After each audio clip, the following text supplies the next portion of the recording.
ไม่ใช่เราได้คนไปถ่ายเลยคนไปถ่ายได้ป่ะไม่ใช่เราได้คนนั่งถ่ายคนรวมทั้งหมดเท่าไหร่คนอ่ะเดี๋ยวไปดำนู้นนั่งลำนี้มันก็40อ่ะคนอ่ะให้ผู้หญิงไปก่อนได้ไหมได้มาได้ของเรากี่คนเดี๋ยวของเรา7ใช่ไหม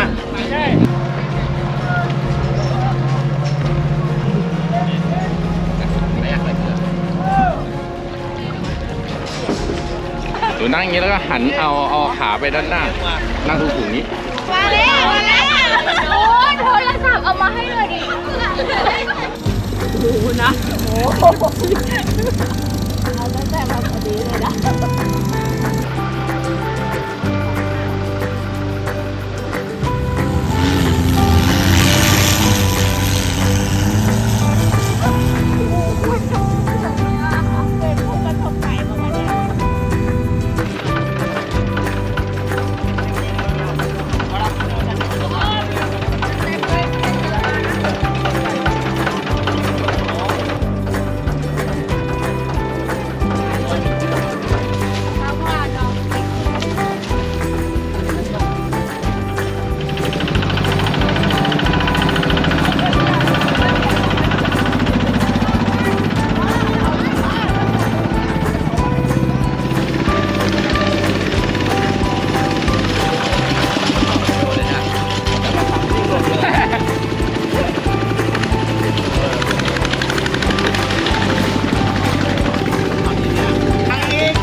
กั้นเหมือนเขื่อนเลยนะแบบติดเข้าไปต้น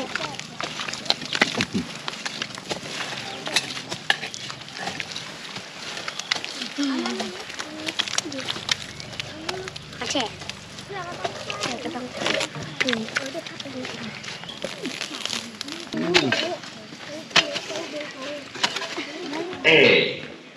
This is a Japanese flag. It is white. It has got a red circle in the center. พวกหนูไปไหนครับที่ไหนเอ่ย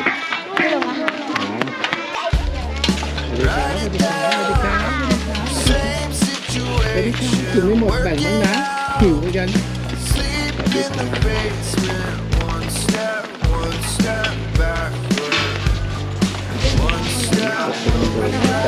ว่าคณะจะสะดวกแจกพร้อมกันตรงนี้เลยก็ได้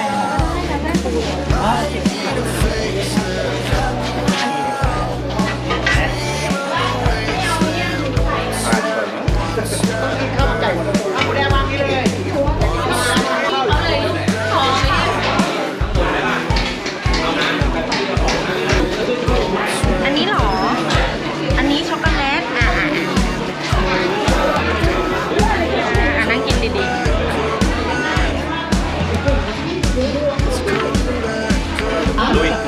สาขาพระรามโกออกนะคะวันนี้มากันอย่างอบอุ่นนะคะแล้วก็ใครที่รับข้าวเสร็จแล้วนะคะสั่งข้าวไปหยิบเลยเสียของนะคะเรียนเสร็จแล้วก็เดี๋ยวเรากินหลังเลิกเรียนก็ได้นะคะนักเรียนเช่นเดียวกันถ้าเกิดว่านักเรียนกินแล้วมันจะได้หยิบเลยแล้วก็เดี๋ยวมียาวมากนิดนึงถ้าเกิดว่าเข้าห้องน้ำไปแล้ว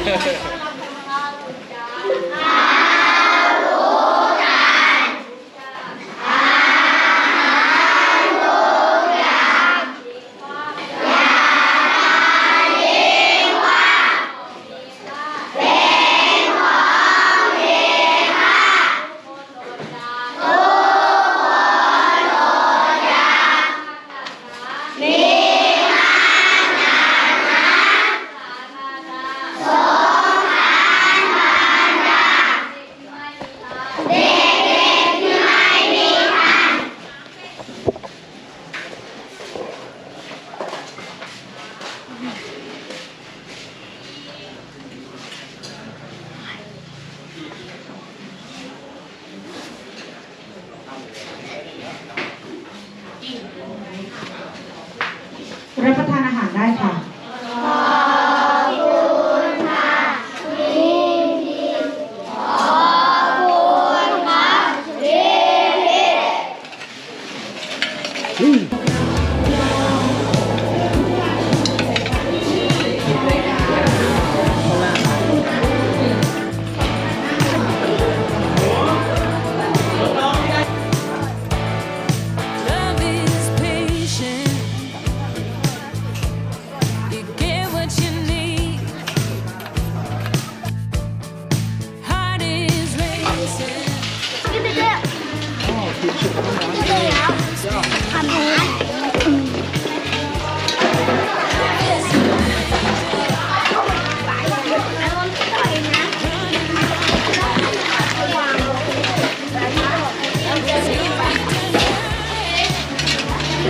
กินข้าวเสร็จก็ต้องแปรงฟันใช่ไหมคะ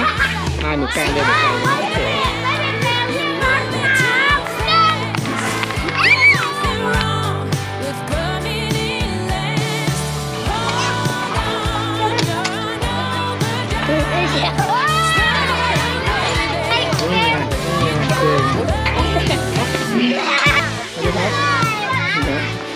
มาถ่ายรูปหน่อยดิเจอป่ะนี่เจอใคร พิรพัฒน์ นี่เจอใคร ชื่อดาชายใหญ่ หมุนไหม ถ้าเจอลูกเขาด้วย หมุนเอ้าไปถ่ายสาวๆดิเงี้ยสาวๆถ่ายบ้างถ่ายบ้างจับเอา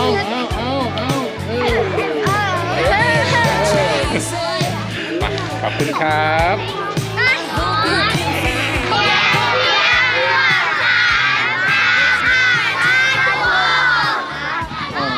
เมื่อกี้กินข้าวมาอร่อยไหมและอิ่มหรือเปล่ามันมีขนมมีข้าวมีน้ำหนูชอบอะไร ชอบน้ำชอบขนมค่ะ ชอบข้าว น้ หนูอ่ะ ำชอบไก่ ชอบไก่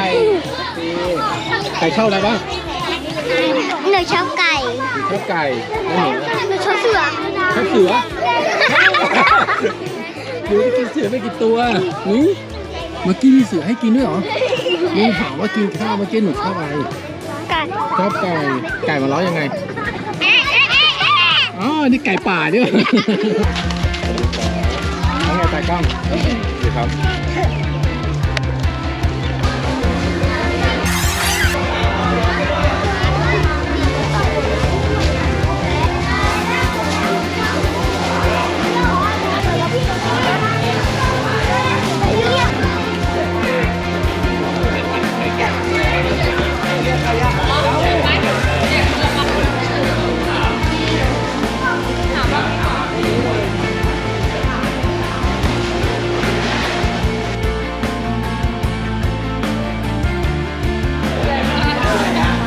แล้วแกงเราอะไรนี่โดนทำมาถ่ายก่อนเดี๋ยวจะให้นึกถ่าย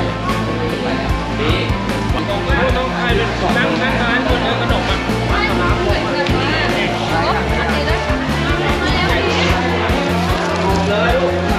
มาทางนี้ลูกมาทางนี้เลยใส่นี่ใส่เดินเลยเดินทะลุไปเลยลูกมาเดินมานี่เลยลูกออกมาเลย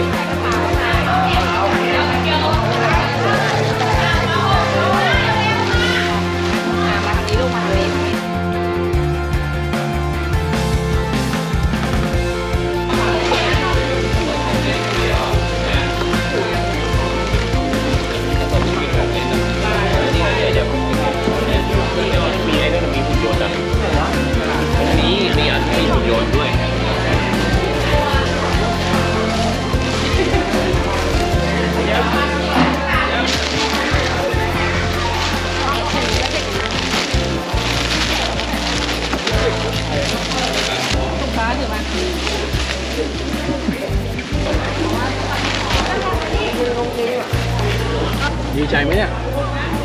ดีใจไหมโอ้โหนี่น้ำนี่น้ำต้ม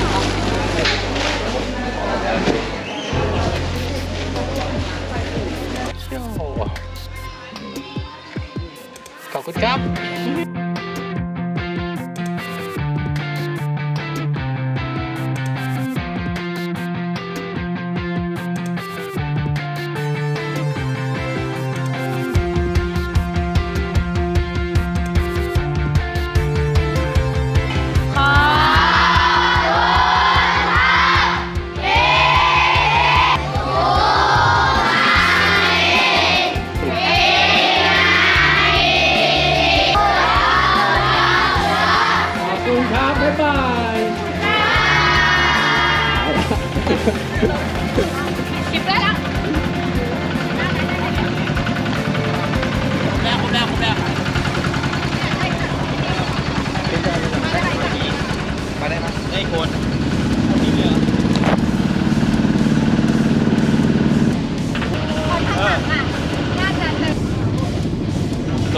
ทำไมด้านขวา ไปทำที่งานไปเลย สวัสดีครับเจอกันใหม่ทริปหน้าครับขอบคุณมากครับเดินทางปลอดภัยครั